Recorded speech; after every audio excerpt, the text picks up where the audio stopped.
Welcome to day 3 of the finals week. So, 48 hours ago, alam na nung 2 classes ko yung final grade nila. Na-notify na sila through our learning management system. And with my 3rd class, nalaman nila yung final grade nila 24 hours ago.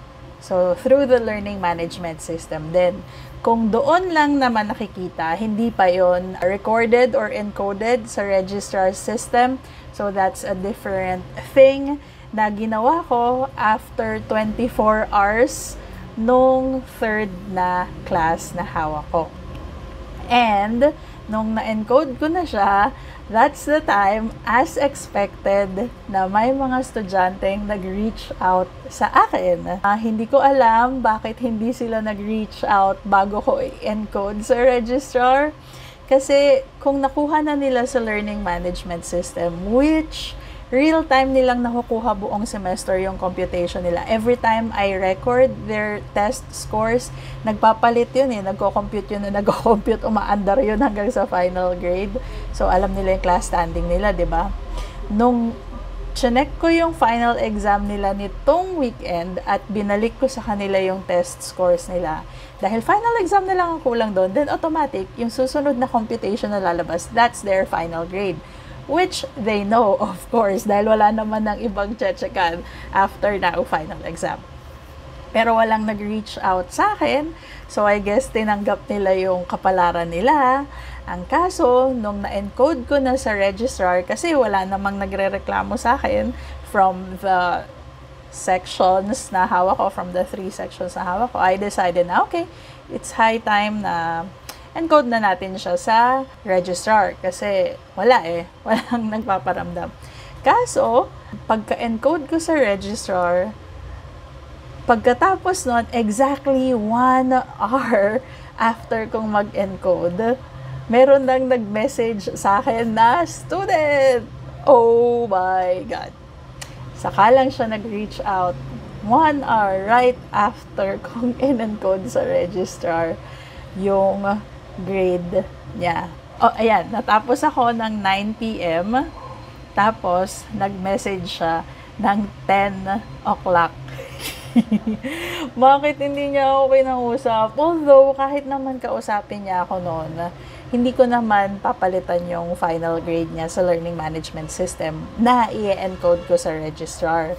But the difference would be, at least na ipaliwanag ko sa kanya before finalizing sa registrar yung grade niya na ganito yung nangyari, kaya yan ang magiging grade mo and wala namang mababago kasi that's it.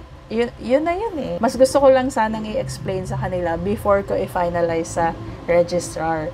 Pero sa experience ko, ang mga estudyante talaga, once nasa registrar na, saka lang sila umaapila.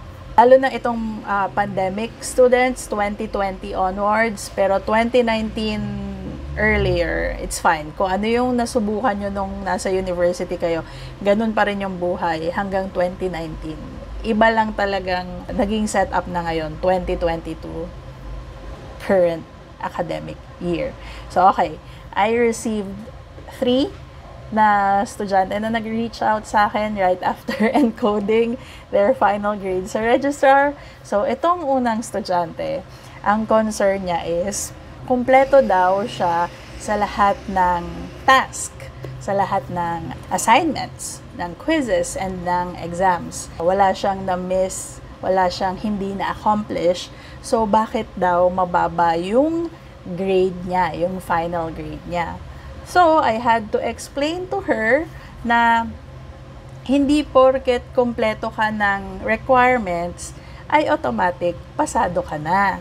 Kasi, meron tayong mga computations. So, halimbawa, ang isang quiz is equivalent to 10%. Kaso, hindi mo na kompleto yung 10%. Para makompleto mo yung 10% na yon, kailangan maka-perfect score ka. The more na nababawasan yung score mo, the more na bumababa yung 10%. Hindi mo na kompleto yung 10%. And with their case, hindi lang sila basta mas mababa sa passing score, pero most of their score ay failed scores. So, kung halimbawa, ang passing ng 10% ay 7%. Ang kanyang percentage is 4%. Ayun, so, ganun lang mangyayari, paikot-ikot doon sa tig-iiba pang categories. Kunwari, 20% yung major exam. So, kung hindi mo na kompleto yon, hindi 20% ang makukuha mo sa final grade mo. I hope you get it. Anyway, so yun yung point nun. I had to explain to them na hindi porket kompleto ka ng requirements, automatic pasado ka na. Nakadepende yun sa kung ano yung mga scores na marireceive mo. In-instruct ko din siya kung paano yung manual computation. This is a common incident with students na kahit ilang beses namin sa kanila i-remind, ituro kung paano nila i-monitor yung grades nila on their own. Hindi talaga nila naaalala. And kahit na all access sila sa grade sheet nila, individual grade sheets nila sa learning management system nila, hindi rin nila iniintindi. Hindi ko alam kung bakit. Pero, ayun, hindi ko alam sa ibang instructors. Pero with me, yun ang nangyayari. Some of the difference ng pre-pandemic students to the pandemic and current students is they will ask for explanations sa mga grade nila. Kung kayo ay 2019 earlier na mga graduates sa university, tinatanggap lang natin kung ano yung naging grade natin. No questions asked na tayo. At hindi common sa atin ang makipag-bargain sa mga prof natin na taasan yung grade natin dahil hindi tayo masaya sa natanggap nating grade, or ipasa tayo kesa sa bumagsak tayo, mas gusto natin maging pasang-awa na lang. So that is us 2019 earlier na mga graduates sa university. But with the 2020 students onwards to the current year nga, hindi sila ganon. They would ask for explanations for every score na matatanggap nila at final grade nila kung bakit naging ganon ang ending.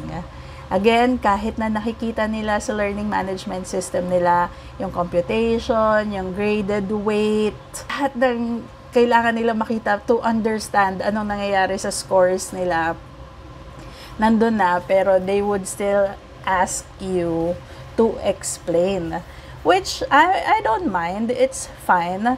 Hindi naman kasi lahat humihingi ng explanation. But the sad thing is, ang humihingi ng explanation is yung mga dalawang estudyante sila. Dalawang klase ng estudyante. Yung mga grade conscious, yung mga gusto nila ng mas mataas na final grade, hindi sila masaya sa original and actual final grade na na-achieve nila. Ang na-encounter ko mga estudyante 2020 onwards is pag nakakuha sila ng DOS, kakausapin ka nila kasi gusto nilang makakuha ng 175. Wala nang estudyante ngayon na masaya sa 2, 225, 2.5, 275. It's not okay for them. Yung mga naka-tres, magre-request yan ng mas mataas sa tres. Hindi sila papayag na pasang-awa lang sila. Kahit na nakikita nila sa learning management system, kahit na alam nila kung ano yung mga naging scores nila sa mga quiz. Bear in mind na lahat ng quiz with open universities with online learning ay mga objective type of tests. So, very rare yung subjective types of assessment. And kung meron mga subjective type, merong rubrics na sinusundan. So, makikita mo yung division, yung criteria ng every point. Bakit yun ang points na nakuha mo for the essay, kunwari, at bakit yun ang naging total mo. So, point is, nakikita nila, alam nila kung ano yung naging score nila, ano yung items na mga mali sila, ano yung tamang sagot dun sa mga items na yun. Pero, questionin pa rin nila, ito yung mga grade conscious, yung hihingi sila ng mas mataas na final grade. And then the second type of student na nakikipag-usap about final grade is yung mga failed, which is expected kasi sila nga yung bagsak. Itong 2020 onwards na lang talaga na merong mga grade conscious students na dumagdag sa nakikipag-usap. Pero nung 2019 earlier, actually wala eh. Kahit yung mga failed, okay, failed. Tanggap na lang. Okay, failed. Ganun talaga eh. Ano yun? Better luck next sem nga, di ba? Yun yung linya natin, pero wala nang better luck next sem ngayon. So, ayun, yung pangalawang klase ng student na nakikipag-bargain ngayon sa mga teachers, in my personal experience, is yung mga bagsak. So, makikiusap sila, nabigyan sila ng special project, special assignment, special exam, lahat na, special treatment, para pumasa doon sa course na yon. Ang nangyayari is, ako, hindi ko alam sa ibang teachers, pero sa akin, I do not give them that luxury. Orientation pa lang, sinasabi ko na yun, and dahil nga online kami, may parang mga website kami, online classrooms.